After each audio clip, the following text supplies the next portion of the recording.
Están disfrutando del ciclo de reposiciones Los Mejores de 2022 en la Librería Mediática.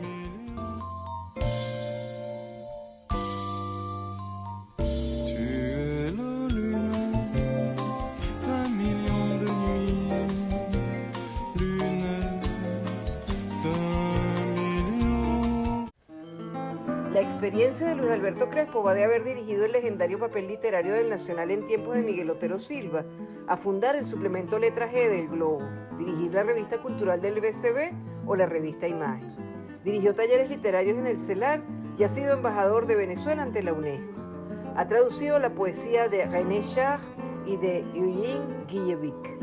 La Casa Nacional de las Letras Andrés Bello y la Fundación Biblioteca Ayacucho son dos de las actuales instituciones culturales que ha dirigido nuestro invitado de hoy, Luis Alberto Crespo, que recibió recientemente el Premio Internacional de Poesía Víctor Valera Mora en su 6ª edición por su poemario Aquello Puro, publicado en Venezuela por Monte Ávila, Editores Latinoamericanos. Bueno, nosotros siempre empezamos el programa con algo que hoy no hicimos, y es el saludo a los libreros mediáticos, el reconocimiento de los lectores, el reconocimiento de los lectores que son protagonistas en el programa.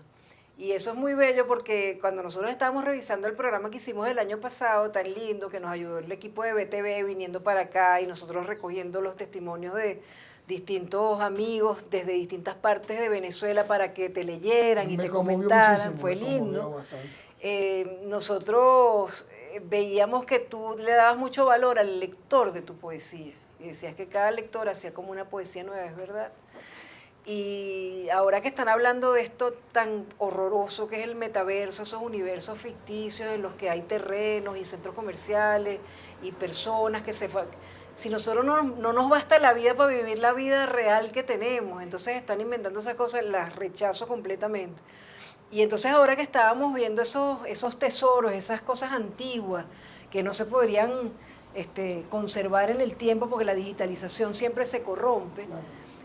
Nos estábamos acordando también de que yo tengo un diario escrito a máquina de mi mamá, un diario de viaje cuando estaba de luna de miel. Bueno, mostraste. Sí, que es muy bello porque ella está marcado el día en el que ella, estando ya varios meses de luna de miel, se empieza a sentir un poco mal y dice, tengo una sospecha. Y después anotan, el médico me confirma, voy a tener un hijo, voy a darle un hijo a Diego, que es tan bueno. Y ese hijo era yo. Después nació mi hermano. Regalo, entonces, ¿no? Es un regalo muy bello que ella me hizo en estos días. Entonces digo, si ella lo hubiera digitalizado, seguramente el disco se hubiera corrompido, la data no la conseguiríamos, pero tengo ese papel. La eternidad del papel. Pues. Sí, a ese papel, a esa escritura máquina, le quiero leer un poema tuyo, a ese papel. Anónimo, ninguno se halla tan lejos como cuando atardece. Ella estaba lejos allá, en Europa, y su familia estaba aquí, pero todos nuestros corazones están aquí, en Venezuela. Esto es parte del poemario Insolación de Luis Alberto Crespo, que también estaba en concurso. Este poemario bello, Ana María Oviedo Palomares dice que este es uno de tus más bellos poemarios, dice ella. Qué bello. Sí, esto lo publicó Asirema. Pero el jurado... Está dedicado a Amalia. Está dedicado a Amalia, qué bellas las dedicatorias. Amalia, que tú dices que Amalia no sabía en ese momento de esa dedicatoria, pero tú se la dedicas. Algún día la va a leer, pues. Sí, pero entonces el jurado se ha decantado en el Premio Internacional de Poesía Víctor Valera Mora. Este año lo reseñamos en la Librería Mediática brevemente, el día de la entrega, por Aquello Puro, este poemario tuyo, que está hecho de dibujos, de versos, de una dedicatoria, y quisiera...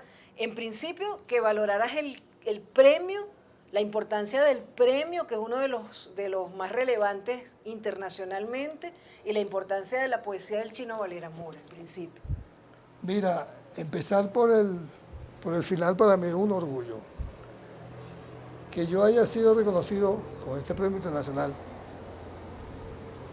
con el nombre de Víctor Valera Mora, indudablemente que me llena de orgullo, de emoción mejor, porque se trata no solamente de un amigo, como fue Víctor Valera Mora el Chino, como le decíamos entre nosotros, sino porque su poesía nos acompañó mucho a nosotros en ese momento de la universidad, de la guerrilla, de la importancia de compromiso político, pero al mismo tiempo el despertar del amor por la muchacha, pues, lleno de timidez como éramos.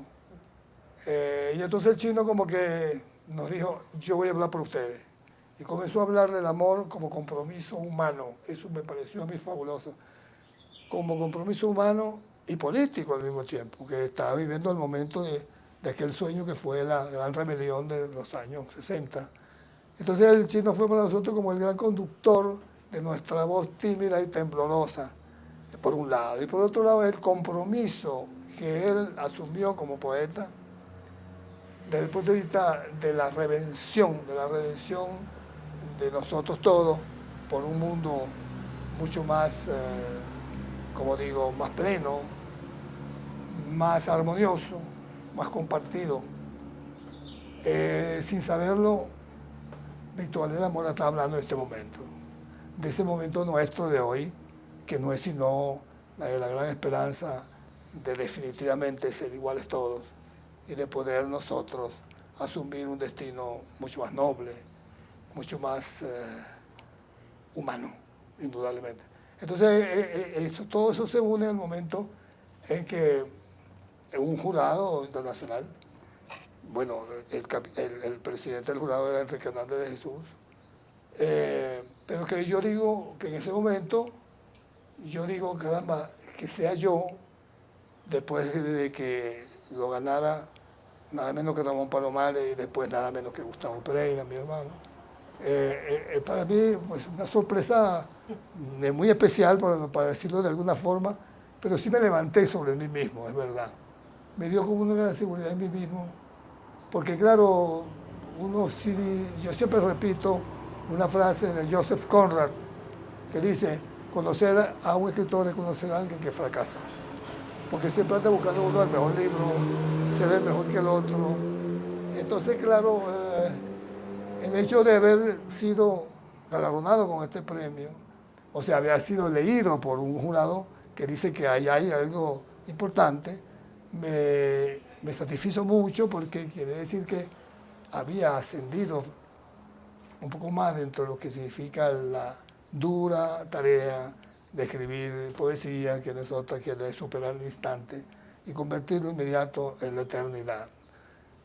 Y eso, por supuesto, no puede menos que como que exaltarme a mí mismo, porque no, el de reconciliarme sería mejor a mí, conmigo mismo. Ese es, en todo caso, en síntesis, la importancia, el recuerdo, el respaldo que yo mismo me di con este libro, Aquello Puro. Aquello Puro. ¿El título? Aquello puro exactamente, ¿qué es lo que pierde uno? La inocencia esencial del ser humano. Tú encuentras en cualquier lectura sobre la poesía que dice que la poesía es el regreso a la infancia, que la parte emocional básica, elemental, raigal del ser humano es el comienzo del poema, el comienzo de un destino poético, a veces escrito, a veces cantado, a veces pensado, a veces asumido como oficio. Por eso Jean Kelevy dice, todo aquel que lee poesía es un poeta. Eso pues, es verdad, ¿no? Eso lo has tomado para ti. Bueno, exacto. Entonces, bueno, todo eso se une para establecer esa relación con ese título. Aquello puro, aquello que fue puro, aquel primer esplendor, la primera emoción de encontrar una hoja y saber que se llama hoja. Y un pájaro no es algo que cante y vuela, sino que es un pájaro, que es alguien, que es una forma que vive. Y así todo, como se va descubriendo el mundo. Los gatos, que te gustan los gatos también. Claro, y los caballos, pues imagínate, los caballos para mí son, ya lo dije antes, Sí. un símbolo, una metáfora, una conducción de vida para mí, sin duda alguna. Porque es la lejanía siempre, un caballo siempre se quiere ir, como el pájaro. Entonces, bueno, es por eso que ese título quiere aspirar a esa unión, a esa conjunción de sensaciones, ¿no? ¿Y en la dedicatoria? Bueno, La dedicatoria a Antonio Trujillo. Antonio Trujillo para mí es más que un hermano, es una revelación de lo que debe ser el poeta. Un poeta no es solo el que escribe, es que asuma una posición en la vida. Y Antonio me ha enseñado eso, siento orgulloso de ser su amigo. Y por supuesto, admiro en su poesía la limpieza de su voz, la precisión exacta de decir lo que hay que decir. Él no escribe literatura, sino escribir vida. Y eso es Antonio Trujillo. No hay nada en su escritura que no sea vivido. Y entonces, después de vivido, convertido en limpieza del espíritu. Ser espiritualmente puro es la aspiración de todo poeta y él lo ha logrado. Sí, es verdad, es verdad.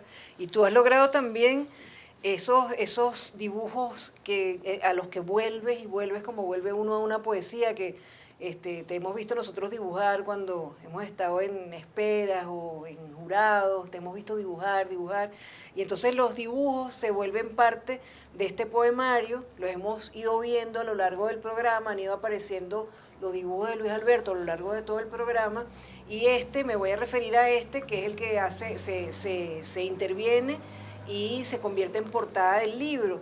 Un poema que dice Homenaje del Otoño para María Cordero, París 2017. Y al lado ha tocado este poema.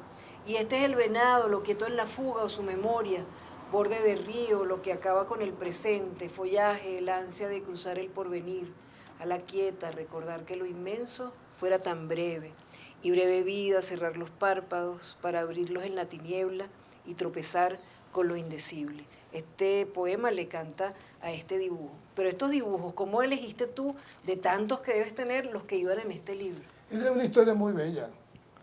Esa es una historia donde interviene el señor ministro y hermano mío, Ernesto Villegas, y María Cordero, a quien yo le dediqué ese dibujo.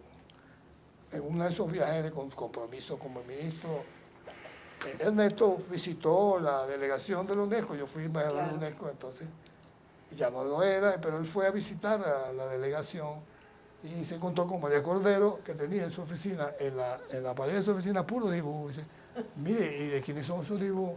Bueno, del embajador Crespo. Del embajador Crespo. Esos dibujos son de él, esos dibujos son de él.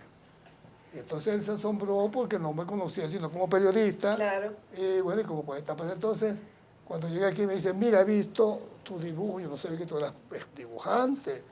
Entonces, cuando me dieron cuando se dio pues la edición de este libro, que fue cuando la Feria de Filben fue dedicada a ti en 2018. Ajá, entonces me dice, yo quisiera que el libro de Luis Alberto, claro, porque a todos los homenajeados se les publica un libro sí. o una antología. Sí. Entonces, bueno, me dice, yo quisiera que fuera un libro tuyo y que fuera con tu dibujo. Entonces eso realmente me llenó de satisfacción porque yo había pinto dibujo, pero para mí y para mis amigos, ¿no?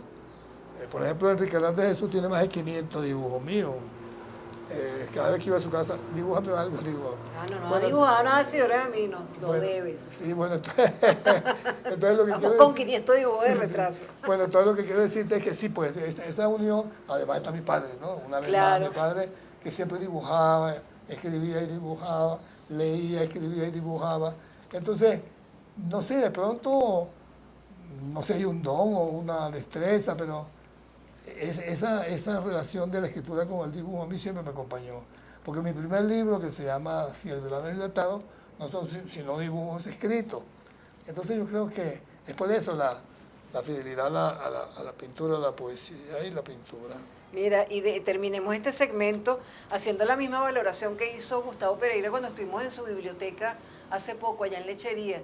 La poesía Ramón es una poesía que es como la de Vallejo, en gran parte o en buena medida es intraducible, sobre todo la que tiene que ver con su región natal, con el Cuque, con esa habla andina que Ramón rescata, ¿verdad? Y en el caso de Luis Alberto es otro tipo de poesía. Luis Alberto, que se inició con un poemario extraordinario llamado Resolana, sobre su carora, así como Ramón es el poeta del páramo, del frío, de la niebla. Luis Alberto es el poeta de la resolana, de la insolación, del desierto, ¿verdad? De los cactus, de la vegetación árida. ¿Verdad? Esa aridez ¿verdad? Extrañamente no es la aridez de la palabra, porque el Ramón es la exuberancia de los Andes, ¿no? El verdor, la neblina, el paisaje. El Luis Alberto es lo contrario. Él hablaba de tu poesía, la poesía del várido de Carora, del viento, del caballo. Sí. Hablaba de la poesía de Palomares como la poesía de lo sencillo, profundo, que a veces a los andinos no se nos entiende. Creen que porque no somos expresivos, no sentimos, Tú eres sentimos, andina, sentimos claro. mucho. Andina madrileña. Sentimos mucho. Y él decía que su poesía era la poesía de la mar, Qué no bueno. del mar, sino de la mar, Sí, la porque madre, mar. la mar es lo tranquila, Sí. y el mar es más bien revoltoso. Y entonces quería que hicieras tú, hay otras personas de otros países que han ganado el premio Víctor Valera Mora, es un premio en el que participan poetas de todas partes del mundo, en esta edición fueron casi 300 de distintos países, y siempre ha sido así en todas las ediciones. Nos hubiera gustado, y eso lo digo a título personal, que el acto de entrega este año hubiera sido más solemne, porque yo recuerdo que el acto de entrega a Palomares fue en la Asamblea Nacional. La Asamblea Nacional. Sí, quizás deberíamos repetir esa entrega para hacerla quizás más solemne, pero me gustaría terminar esta parte del programa con tu valoración de la poesía de dos ganadores junto a ti del premio Valera Mora, Palomares y Pereira. Dostoyevsky dijo que todos veníamos del capote de Gogol. Yo afirmo que todo lo que yo soy como escritor de poesía viene de Ramón Palomares. Son dos paisajes distintos, claro, el mío es desértico, Sí. desprovisto de exuberancia, y el de él es todo lo contrario, la exuberancia. Entonces, por lo tanto, esa reunión de él conmigo desde el punto de vista emocional viene por la sencillez de la expresión y sobre todo por la fidelidad a la primera vez, a aquello puro que significaba el primer asombro, y sobre todo el de conservar incluso la misma voz de ese primer asombro. Yo estoy hablando de paisano y a día de hoy, sobre todo de paisano. Entonces, por supuesto, eso me guió, me entusiasmó, bueno, me decidí yo por buscar esa misma fidelidad. Y en cuanto a Gustavo, es la ética, no se escribe solamente, no se es escritor de somarios, ni aquellos poemas a la mujer que tú amas o a la que quieres amar o a que a lo mejor amaste. Se trata de vivir la vida poética como se debe vivir en estos tiempos, sobre todo, lleno de enemistad, donde el puñal está en vez de la caricia. Y entonces Gustavo asume la ética del abrazo de la armonía y sobre todo de la justicia, que eso es bellísimo. Una justicia, no solamente la justicia como concepto, vamos a decir, jurídico, no, la justicia interior, el de ser fiel a sí mismo y el de darle la mano al otro para que esa fidelidad sea realmente verdadera, no sea justo por sí mismo, sea justo porque hay otro que necesita de la justicia. Entonces, nos enseña Gustavo Pereira cómo ser poeta. Yo creo que hay poetas que escriben buena poesía y es que hay pocos poetas. Entonces, en el caso de Gustavo, él encarna el escritor de poesía y el poeta. Y entonces, por lo tanto, él es nuestro símbolo, nuestro guía, y el orgullo de ser su amigo para mí es más alto que todo. Ese es Gustavo. Ese es Gustavo. Bueno, Premio Internacional de Poesía Víctor Valera Mora con Aquello Puro, Luis Alberto Crespo, colega, periodista y poeta maravilloso, gestor cultural. Y bueno, los poetas, los periodistas, los gestores culturales también hacen propuestas o valoran las propuestas. De eso vamos a hablar en la próxima parte del programa. Soy María Elcira.